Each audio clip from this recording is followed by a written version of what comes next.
Imagine finding a brand new electric vehicle for under $24,000 that can literally spin in place like a tank. Oh, wow. Yeah. Right. But now imagine that same car has a software glitch that completely paralyzes the brakes, and the only person available to schedule your repair is, an artificial intelligence chatbot. Which is pretty terrifying, honestly. Completely. Welcome to the new reality of the automotive world. You are listening to Auto News Talk, and I am thrilled you are joining us for this journey. Absolutely. We are looking at an industry that is, it's completely unrecognizable from what it was just a few product cycles ago. The entire concept of building cars is no longer just about bending metal and stamping steel. No, not at all. It is a massive simultaneous disruption. Whether you are buying a vehicle, selling one, or, just driving to work, the entire ecosystem you interact with is being rewired from the inside out. Yeah, exactly. The mechanical engineering that in the last century of driving is taking a back seat. What actually dictates the driving experience now is code, connectivity, and artificial intelligence. Exactly. So here's the terrain we are going to walk through to make sense of this massive shift. We're starting under the hood to look at the sheer scale of the software revolution. Right. Then we are moving into the local showroom to see how frontline dealerships are actually surviving this chaos. And finally, we'll look at a massive global market shakeup that is completely rewriting the rules of pricing. It's going to be a wild ride. It really is. So let's start with the vehicles themselves. Looking at recent partnership announcements across the industry, there is a clear, aggressive push to turn cars into advanced edge computing devices. Yes. A perfect example of this is the expanding alliance between Stellantis and tech giant Qualcomm. The scale of the ambition here is fascinating. This goes way beyond putting a nicer, more responsive touchscreen in the dashboard. Right. It's not just an iPad glued to the center console. Exactly. This expanded partnership integrates what Qualcomm calls the Snapdragon Digital Chassis. Okay, the Snapdragon Digital Chassis. Yeah, and we are talking about highly advanced platforms. Specifically, the Snapdragon Cockpit, Ride, and Ride Flex systems. This technology covers everything from advanced driver assistance systems to fully integrating generative AI features and cloud components directly into the vehicle's nervous system. Let's break down what that actually means for you listening. When we say edge computing device, we mean the car isn't just sending a signal to a server somewhere to process a command. Right. The car is the server. It is processing massive amounts of data locally in milliseconds. By expanding a prior agreement, these legacy automakers are signaling just how deeply they rely on tech giants for their core functionality. It's a huge shift. Cars are intelligent learning devices now. But when I look at this massive push, I see a glaring lack of practical details. You totally hit the nail on the head. The massive blank space in this announcement is the execution. Yeah. What this announcement doesn't answer is the exact commercial terms, the unit targets, or the specific rollout timing for these advanced features. Yeah, it's left completely vague. It is. It's a massive technological commitment, but the practical, boots-on-the-ground deployment details are just missing. And I think that lack of clarity is highly concerning when you look at the real-world consequences of putting millions of lines of code on wheels. It's a popular cliche to say modern vehicles are basically smartphones that you drive at 70 miles per hour, but, that analogy falls short. Because when your smartphone glitches, it's a minor annoyance.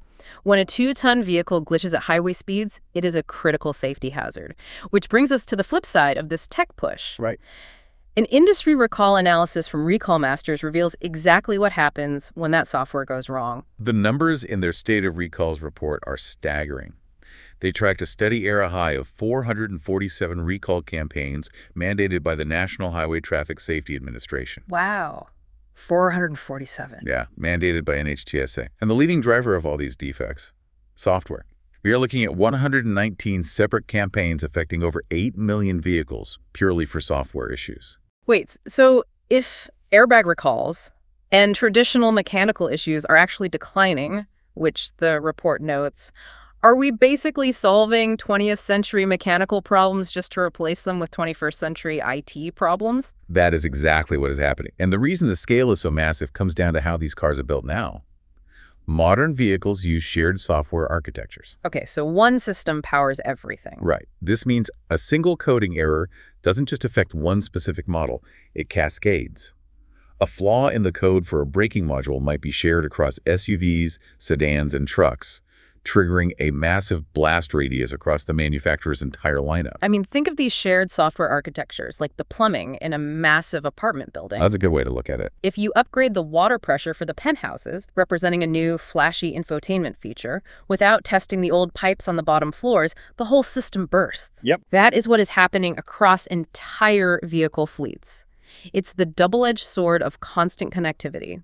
Yes, over-the-air updates can accelerate fixes because the manufacturer beams the patch directly to the car. Right, which sounds great. But it also means automakers are comfortable pushing out products that require constant patching in the first place. Powertrain defects are becoming vastly more complex, which totally strains parts availability and technician training. It demands a complete overhaul of how automakers handle quality assurance.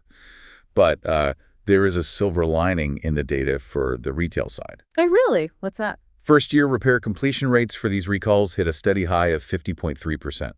Dealerships are actually getting much better at tracking down these vehicles and getting the software patched. And how are they doing it? It's not just waiting for you to notice a warning light and call in. The analysis highlights that this boost is driven by highly targeted digital outreach. Yeah, proactive measures. Dealerships are using automated SMS text messages, digital self-scheduling tools, and they are cross-referencing vehicle identification numbers with third-party data brokers just to track down the current owners. It's a massive effort. That is a huge, expensive operational lift just to fix the manufacturer's mistakes. It is an incredible burden, and it pushes dealership service capacity to its absolute limits. But if you look closely at the data, there is a significant blind spot. Okay. What this data doesn't answer is whether stronger first-year performance can actually lift lifetime completion rates above historical plateaus once vehicles age and change hands. Ah, right. The second or third owner. Exactly. Capturing a second or third owner for a software update on a 10-year-old vehicle is incredibly difficult, and the data doesn't show a clear solution for that long-term tail. So the automakers are pushing out millions of lines of glitchy code, struggling to get it right. But who actually has to face the angry customer when the touchscreen goes black or the transmission hesitates? That's the software engineers, that's for sure. Exactly. It's the local dealership. They're the front line. According to a prominent weekly auto retail briefing from Car Dealership Guy, the operational complexity for auto retailers is rising exponentially. This is where you see the sheer weight of the industry's transition crushing the middleman. Yeah. Dealerships are navigating wild, unpredictable volatility in electric vehicle and used vehicle pricing. Plus, there is a rising, palpable tension between the legacy automakers, the OEMs, and the dealers over direct-to-consumer sales models. The DTC push. Right. The automakers want to bypass the dealer to control the transaction, but they still need the dealer to store the inventory and fix the cars. And on top of all that, the briefing points out that cybersecurity has emerged as a persistent daily threat. Dealerships use dozens of interconnected vendor platforms to manage inventory, financing, and customer data. So many attack vectors. If one of those vendors is breached, it can shut down the entire dealership's operations. You really see the pressure in the specific strategies in the briefing tracks. Success in retail requires highly disciplined playbooks. Absolutely. The focus has shifted entirely to operational rigor. The briefing notes that successful groups are meticulously tracking conversion goals, analyzing revenue gaps in their fixed operations, which is the industry term for the service and parts departments, and deploying highly specific sales approaches. Like what? Well, for example, they highlight the necessity of having a dedicated playbook just for moving heavy-duty trucks, like the Ford Super Duty. You can't just wing it anymore. The implication is glaringly obvious. Survival in this highly complex environment heavily rewards massive, disciplined dealership groups that can afford to scale their operations and invest in expensive cybersecurity. Yeah, it leaves outdated mom-and-pop operations completely in the dust. But the briefing stops short of addressing one very harsh reality. What's that? What this briefing doesn't answer is how smaller, independent operators are supposed to survive this complexity without the capital and resources of the big auto groups. How does a single-location dealership afford the enterprise-level tech stack required to fight off daily ransomware attacks while simultaneously managing complex software recall campaigns? That is the ultimate question for local business owners. And some automakers are proposing incredibly futuristic solutions to that exact staffing and resource problem. Oh, this is a fascinating pivot. One specific report highlights a radical way dealers are adapting, and it involves treating artificial intelligence not just as software, but as an actual reimbursable employee. This represents a fundamental shift in the labor model. The report details how Ford reportedly added an AI tool called InRide Trade Agent AI to its Tier 3 dealer co-op portal. Let's give the listener some context there. A Tier 3 co-op portal is a system where automakers reimburse local dealers for approved marketing expenses, like local television ads or digital billboard placements. Right. But by adding an autonomous AI agent to this portal, the automaker is essentially reimbursing the dealer for hiring a digital coworker. Which is wild. The AI handles what the industry calls BDC, or Business Development Center work. For anyone outside the industry, the BDC is basically the boiler room of the dealership. Yeah, lots of phones ringing. It is the grueling, repetitive work of sending hundreds of follow-up texts and emails to warm up a lead. The author of the report frames the AI's role brilliantly. They say the AI does the work of remembering people continuously. That's a great phrase. It reaches out at the exact right intervals. It doesn't get tired, it doesn't quit, and it relieves the massive budget constraints and staffing bottlenecks that independent dealerships are facing. If you zoom out, this changes the entire dealership staffing model. If an AI agent handles the cold, repetitive outreach and initial qualification, human staff are freed up for high-value in-person interactions. Exactly. They handle the actual test drives, the complex financing negotiations, and the final delivery. But I have to push back on this, though. Okay, let's hear it. Buying a car is one of the most emotional, high-stress purchases a person makes. It's second only to buying a house. If a customer spends 3 days texting a dealership, thinking they're building a relationship with a salesperson who really understands their needs, won't they rebel if they show up to the showroom and find out they've been pouring their heart out to a chatbot? It is a totally valid concern. There is a very fine line between efficient outreach and deceptive marketing. Furthermore, the technology brings its own massive risks. Like compliance issues. Exactly. If the AI hallucinates a promise about a vehicle's price, or guarantees an unrealistic financing term via text message, the dealership is still legally on the hook for that communication. The technology might be capable of remembering people, but it completely lacks human empathy. And empathy is often the deciding factor in closing a major retail transaction. Right. And what the reporting doesn't answer yet is the actual ROI. There are no adoption results, no customer satisfaction scores, and no compliance benchmarks shared to prove this works safely at scale without alienating the buyer. So while legacy automakers and local dealers are busy wrestling with software bugs, negotiating over direct-to-consumer sales, and trying to figure out if their newest employee is a robot, a massive external threat has arrived right on their doorstep. Yes, the global dynamic is shifting fast. Let's look at the global market shakeup. To understand the sheer scale of this threat, we can look at a market overview from Top Gear, painting a picture of the UK landscape.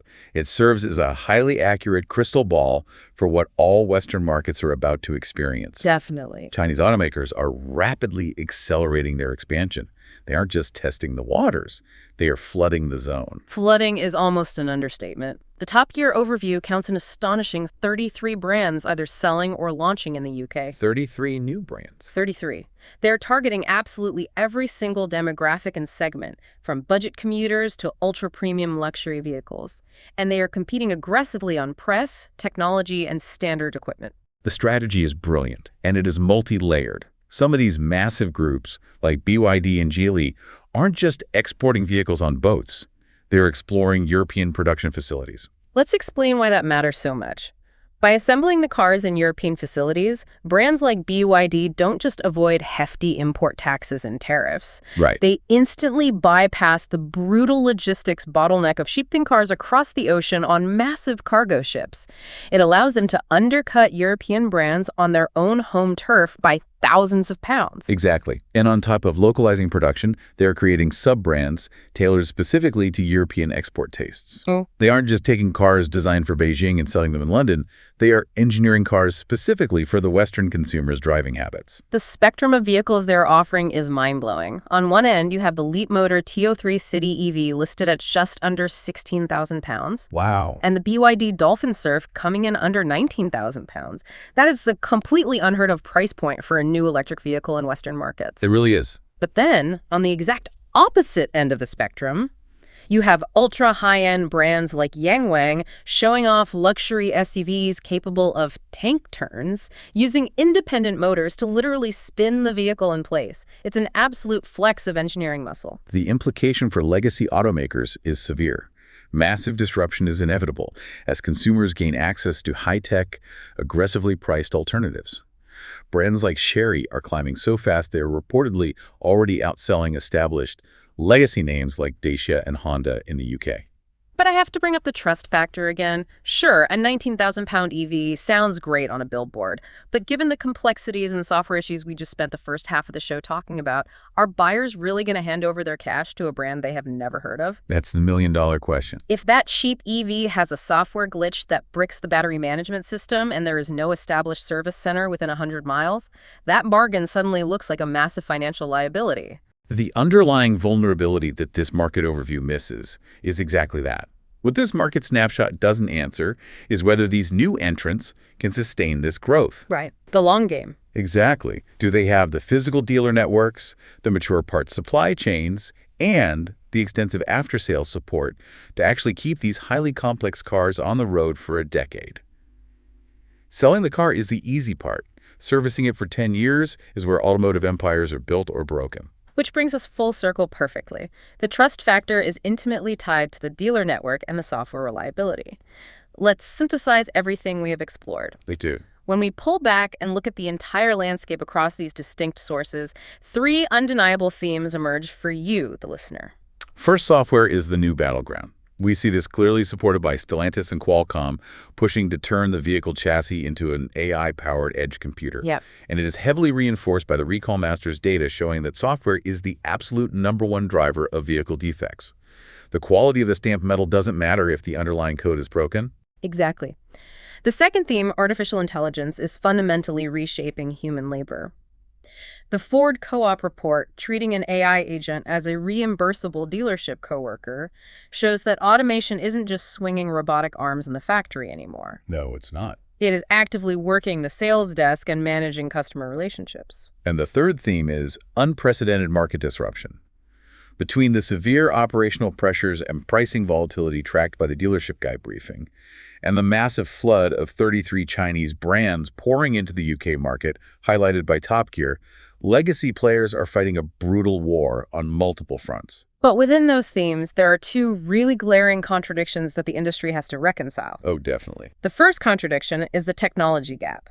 The aggressive push by automakers like Stellantis to pack cars with highly complex generative AI and edge computing directly contradicts the reality on the ground shown by the recall data. It's a huge disconnect. Automakers are actively struggling to fix a rising tide of basic software-driven recalls. They are adding infinitely more complex code to systems that are already failing in the field. Precisely. And there is a second major tension in the retail space.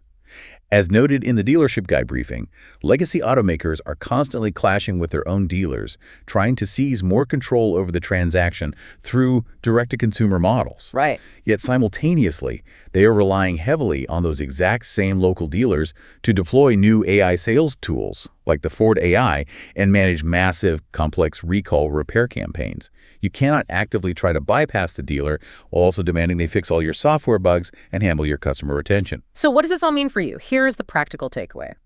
The auto industry is no longer about bending metal. Not at all. Survival for automakers designing the cars, for dealerships selling them, and for you as the consumer navigating this market depends entirely on digital integration.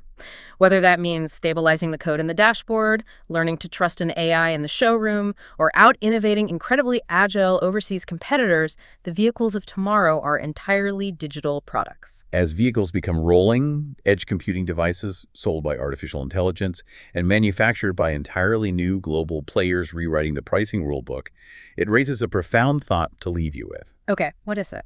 At what point does the car industry simply cease to exist and just become a subsidiary of the tech industry? That is the perfect question to ponder. Keep an eye on how your local dealership adapts the next time you take your car in for a service. You might just be texting with an AI coworker to schedule that software update. Thank you so much for coming along on this journey with us. Thanks for tuning in to Auto News Talk, and we will catch you on the next one.